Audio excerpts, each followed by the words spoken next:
ദൈവത്തിന് മൊത്തം ആരാധന രണ്ട് ചെറിയ വേദഭാഗങ്ങൾ വായിക്കാൻ ആഗ്രഹിക്കുന്നു. രണ്ട് ചെറിയ വേദഭാഗങ്ങൾ. ലൂക്കോസ് 23-ന്റെ 33 മുതൽ ചില വാക്യങ്ങൾ. ലൂക്കോസ് 23-ന്റെ 33 മുതൽ ചില വാക്യങ്ങൾ.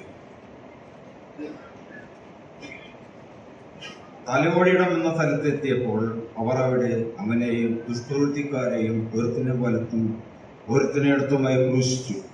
എന്നാൽ യേശു, പിതാവേ, ഇവർ ചെയ്യുന്നത് ഇന്നത് എന്ന് അറിയുകകൊണ്ട് ഇവരോട് ക്ഷമിക്കണമേ എന്ന് പറഞ്ഞു. അനന്തരം അവർ അവന്റെ വസ്ത്രം വിഭാഗിച്ചു ചീട്ടിട്ട് ജനം നോക്കി കൊണ്ടുനിന്നു. ഇവർ മറ്റുള്ളവരെ രക്ഷിച്ചല്ലോ. ദൈവം തിരഞ്ഞെടുത്ത ക്രിസ്തുവെങ്കിൽ തന്നെത്താൽ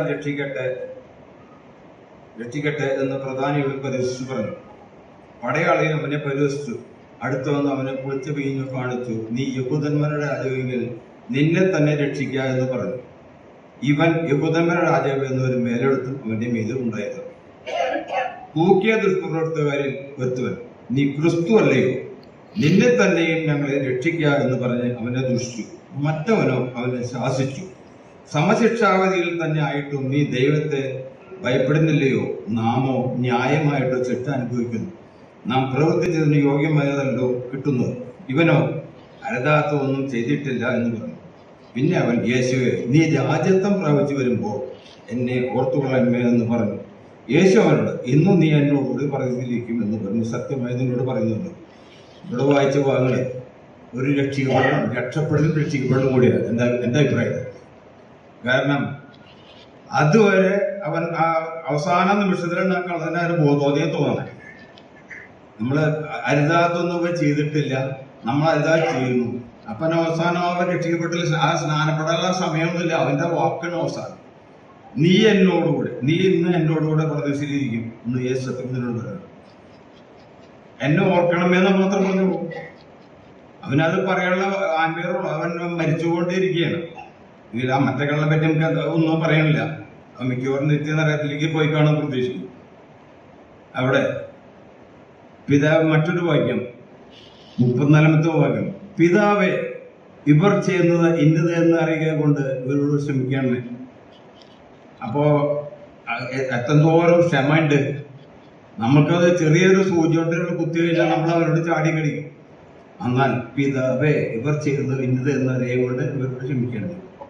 അതുപോലെ സ്തേഫാനോസും പറഞ്ഞിട്ടുണ്ട്. സ്തേഫാനോസ് അപ്പോസ്തലത്തിൽ 70-60 പറയുന്നുണ്ട്.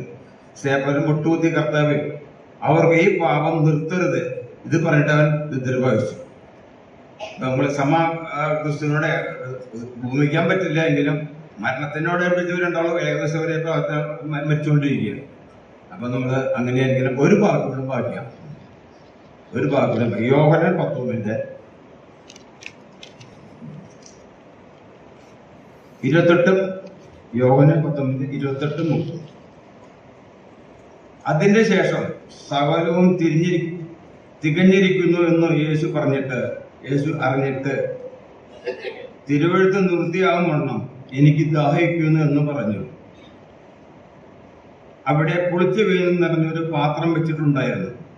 അവർ ഒരു സ്പൂൺ പുളിച്ച വീഞ്ഞും നിറച്ച് യൂസൂഫ് തണ്ടിന്മേലാക്കി അവന്റെ വായോട് അടുപ്പിച്ചു. യേശു പുളിച്ച വീഞ്ഞു കുടിച്ച ശേഷം നിവൃത്തിയായി എന്ന് പറഞ്ഞു തല ചായച്ച് ആത്മാവിനെ ഏൽപ്പിച്ചു കൊടുത്തു. ഇവിടെ ഇത്രയും ക്ലിയറായി വായിക്കാനുള്ള ഈ യോഹന്നാനിൽ മാത്രമേ അത്ര വ്യക്തമായിട്ട് പറയുന്നുള്ളൂ. മറ്റുള്ള സുവിശേഷങ്ങൾ അങ്ങനെ അത്ര സ്ഫുടമായിട്ട് പറയുന്നില്ല. ഈ സോപ്പ് തൊണ്ടിപ്പൽ കാണിച്ചു. അവിടെ കുടിച്ചോന്ന് കുടിച്ചില്ല എന്ന് പറയാൻ പറ്റില്ല. ഞാൻ ഇപ്പൊ വലിയ പണ്ഡിതനൊന്നുമല്ല, എന്റെ യുദ്ധി അനുസരിച്ച് പറയും. ഇവിടെ വ്യക്തമായിട്ട് പറയുന്നുണ്ട്. ഈ യോഹന്നാൻ സുവിശേഷം മാത്രം ഇത്ര സ്ഫുടമായി വ്യക്തമായിട്ട് പറയുന്നുള്ളൂ. അപ്പൊ ദൈവം ക്രിസ്തു അവസാനമായി കയ്പ് വീണ് കുടിച്ച് മരിച്ചു. നമ്മളെല്ലാവരും ആഗ്രഹിക്കുന്ന ആ ഭാഗത്ത് നല്ല വെള്ളം, അവിടെയും ഒരു കയ്പിന്റെ നീരാണ് കുടിച്ചത്. നമ്മള് സത്യത്തിൽ 100% ആഗ്രഹിക്കുമ്പോൾ നമ്മുടെ മനസ്സിലുള്ള വെടിഞ്ഞ് മറ്റുള്ളവരെ നിരപ്പ പ്രാപിച്ച് അലോകത്തിൽ വരിക. ദൈവം ഉണ്ടാവട്ടെ.